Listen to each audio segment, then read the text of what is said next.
Jika kita membuka Alkitab edisi Kristen Protestan, maka kita dapat melihat bahwa 3/4 dari daftar isinya merupakan kumpulan kitab yang disebut sebagai Perjanjian Lama, yang terdiri dari 39 kitab yang lebih pendek dan dapat dikelompokkan menjadi 4 bagian utama. 5 kitab pertama disebut sebagai Pentatuk, lalu diikuti dengan kitab-kitab sejarah, kemudian dilanjutkan dengan kitab-kitab puisi dan diakhiri dengan kitab para nabi. Nah, walaupun susunan ini kelihatannya sederhana, tetapi sebenarnya jauh lebih rumit dan menarik.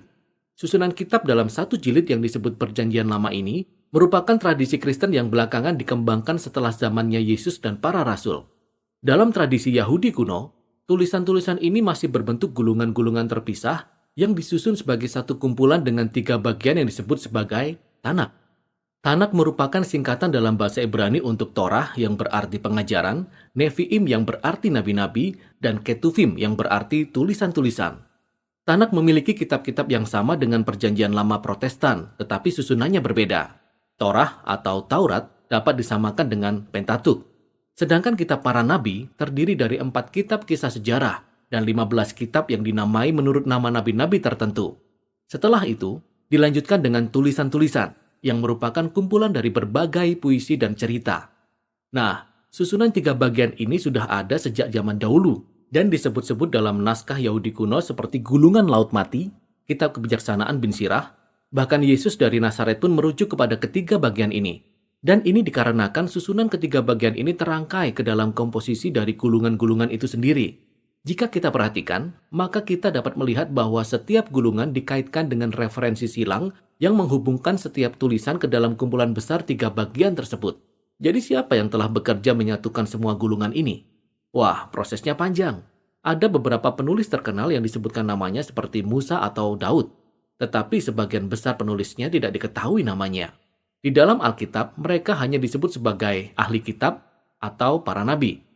Di sepanjang sejarah Israel, gulungan-gulungan ini telah disusun oleh beberapa generasi ahli kitab yang telah mengumpulkan banyak kisah dan puisi dari waktu-waktu sebelumnya, lalu menggabungkannya ke dalam satu komposisi yang lebih besar dan akhirnya menyatukannya ke dalam kumpulan gulungan kitab yang disebut sebagai Tanakh. Dari tulisan-tulisan dalam kitab Mazmur dan kitab para nabi, jelas terlihat bahwa para ahli kitab ini sangat percaya pada pimpinan Roh Allah di sepanjang pengerjaannya, sehingga melalui perkataan manusia, Allah dapat berfirman kepada umatnya. Itulah sebabnya mereka sangat menghargai tulisan-tulisan ini. Mereka mempelajari dan menyusunnya menjadi satu kesatuan. Kita tidak tahu kapan persisnya proses ini selesai, tetapi kira-kira di sekitar abad-abad terakhir sebelum zaman Yesus. Secara keseluruhan, Tanakh menolong kita untuk memahami sejarah Israel sebagai nubuatan yang mengungkapkan tujuan Allah untuk menyelamatkan seisi dunia. Meskipun kita tidak bisa mendapatkan penjelasan rinci tentang seluruh isi Tanakh dalam satu video ini, namun kita bisa memperoleh gambaran secara umum tentang inti dari seluruh gulungan kitab ini. Taurat diawali dengan Allah menciptakan dan memberkati sebuah tempat tinggal yang sangat besar, yaitu dunia yang sangat baik. Kemudian Allah mempercayakan dunia ini kepada ciptaannya yang mencerminkan gambar Allah, yakni manusia, atau dalam bahasa Ibrani, Adam. Allah menunjuk manusia untuk memerintah atas dunia ini sebagai raja dan ratu atas ciptaannya. Pertanyaannya sekarang adalah, apakah mereka mempercayai hikmat Allah untuk bisa membedakan yang baik dan yang jahat? Ataukah mereka menentukan sendiri mana yang baik dan yang jahat buat diri mereka? Nah, ada makhluk lain yang tinggal bersama-sama manusia, yaitu si ular yang misterius. Si ular yang memberontak melawan sang pencipta dan menipu manusia, sehingga mereka dengan bodohnya memberontak terhadap kemurahan Allah.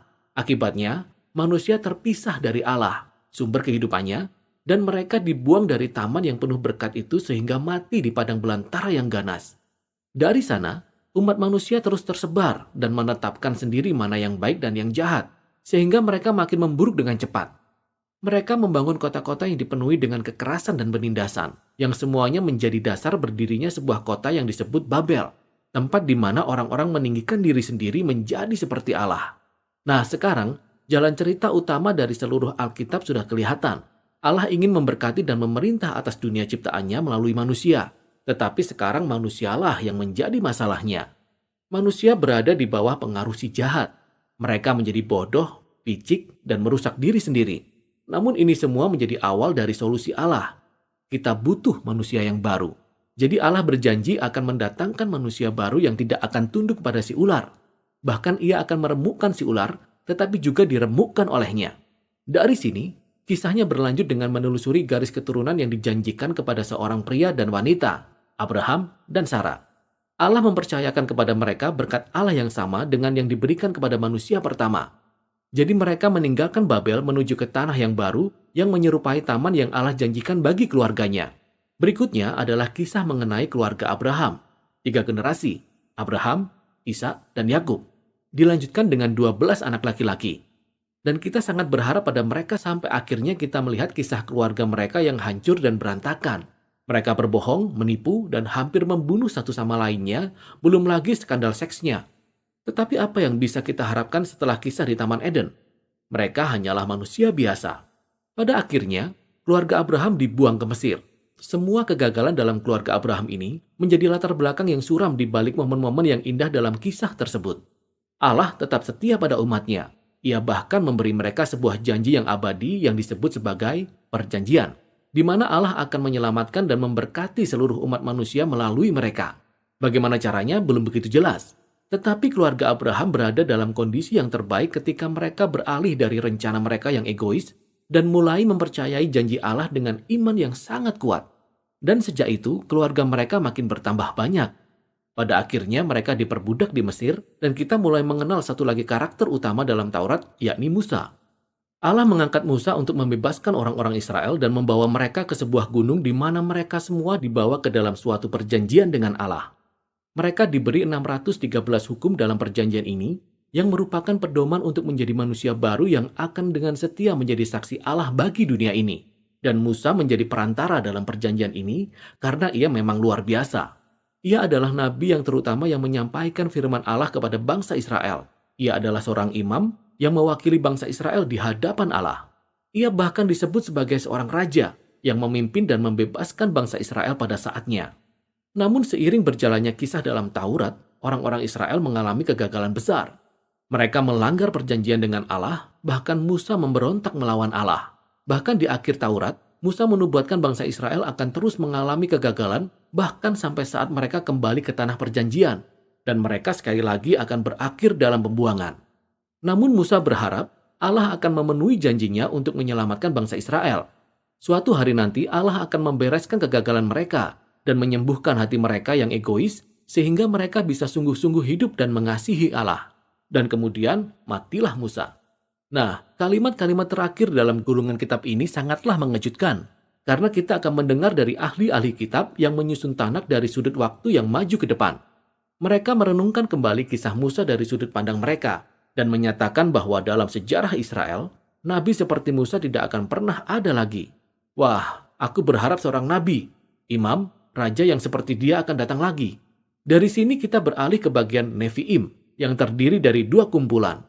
Yang pertama, nabi-nabi awal. 4 narasi tentang kisah bangsa Israel di tanah perjanjian yang diceritakan oleh para nabi dari sudut pandang di masa depan. Pada awalnya semua berjalan dengan baik di bawah kepemimpinan Yosua. Kita tahu bahwa ia menjadi pemimpin yang sukses karena ia seperti Musa dan selalu merenungkan kitab suci siang dan malam. Tetapi akhirnya Yosua pun mengalami kegagalan. Inilah awal dari kejatuhan bangsa Israel yang panjang dan menyakitkan menuju kehancuran. Tepat seperti yang telah diperkirakan oleh Musa dan dalam kisah di Taman Eden. Kebanyakan kisah ini berfokus pada kegagalan para raja, para nabi, dan imam-imam Israel. Bagaimana mereka telah berbohong, menipu, saling membunuh, dan menyembah berhala. Pada dasarnya, kisah ini mengulangi kisah kegagalan para leluhur mereka tetapi lebih lama dan lebih mengerikan. Namun ada titik terang, di mana Allah menegaskan kembali janjinya untuk memberkati seluruh umat manusia melalui seorang manusia baru, yaitu seorang raja dari garis keturunan Daud. Dan kita dapat melihat beberapa kisah seperti Daud atau Salomo yang mengalami saat-saat seperti Abraham ketika mereka mempercayai Allah. Tetapi ini tidak pernah bertahan lama. Dan tahukah Anda, keturunan Abraham akhirnya kembali ke tempat di mana mereka berasal, yaitu ketika mereka ditaklukkan dan dibuang ke Babel. Tetapi ingat, seluruh kisah ini diceritakan oleh para nabi dari sudut pandang di masa depan. Jadi mereka tahu pembuangan ini bukanlah sebuah akhir. Sehingga mereka menyusun kisah masa lalu Israel ini sebagai penunjuk kepada pengharapan mereka di masa depan. Ketika Allah membebaskan umatnya dari Babel, ia akan mengirimkan seorang raja baru yang seperti Musa dan Daud dan Salomo pada saat mereka masih setia.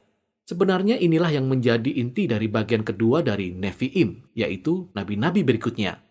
Ada 3 tulisan panjang dan 12 tulisan pendek yang terkait dengan nabi-nabi tertentu, yang memang sengaja disusun untuk mengingatkan kita akan 3 plus 12 leluhur sejak kitab Kejadian, yang kisah kegagalannya juga mengandung benih-benih pengharapan di masa depan.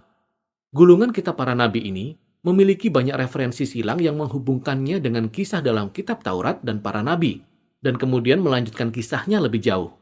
Tugas nabi-nabi Israel adalah menjadi seperti Musa dengan menuduh Israel lama atas kegagalan dan kejahatan mereka, dan juga memperingatkan mereka akan ganjaran yang terus membayang-bayangi mereka, yaitu hari Tuhan, yang akan berakhir dengan kekalahan dan pembuangan di Babel.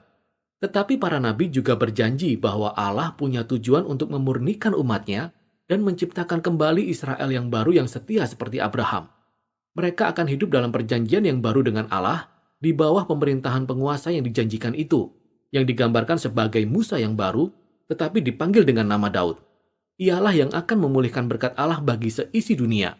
Bagian akhir dari Nevi'im ini sama seperti Taurat, dengan adanya catatan dari ahli-ahli kitab Tanakh, yang merenungkan kembali seluruh kisah sampai saat ini, dan mendorong para pembacanya untuk menantikan kedatangan seorang nabi baru, yang seperti Musa, yang mereka sebut sebagai Elia.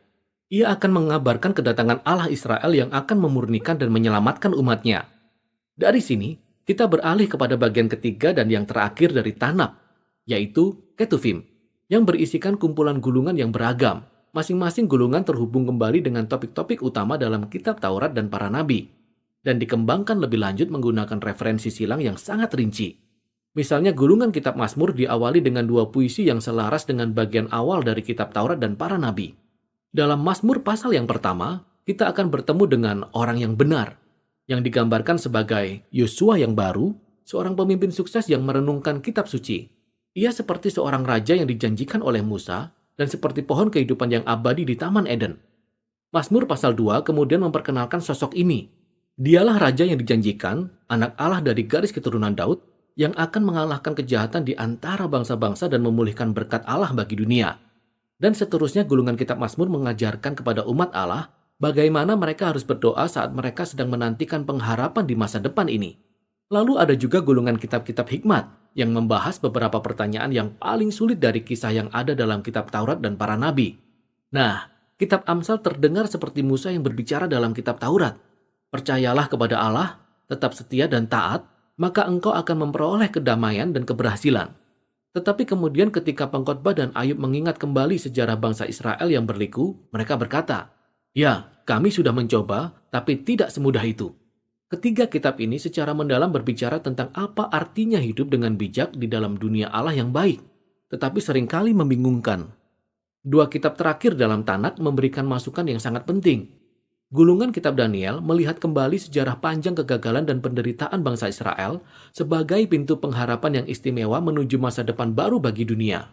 Suatu hari nanti, manusia baru yang dijanjikan dalam kitab Taurat dan para nabi akan datang.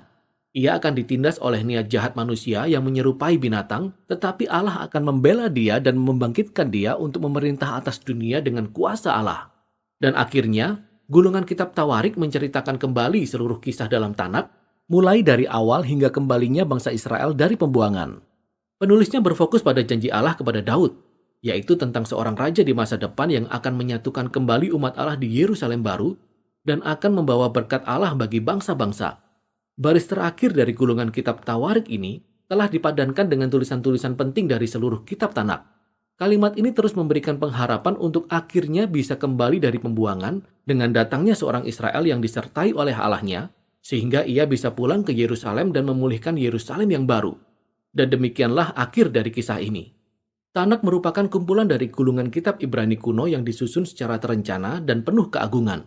Tulisan yang beragam dari sepanjang sejarah Israel ini telah dirangkai menjadi satu kesatuan kisah yang menceritakan tentang janji Allah bagi bangsa Israel dan bagi seluruh umat manusia.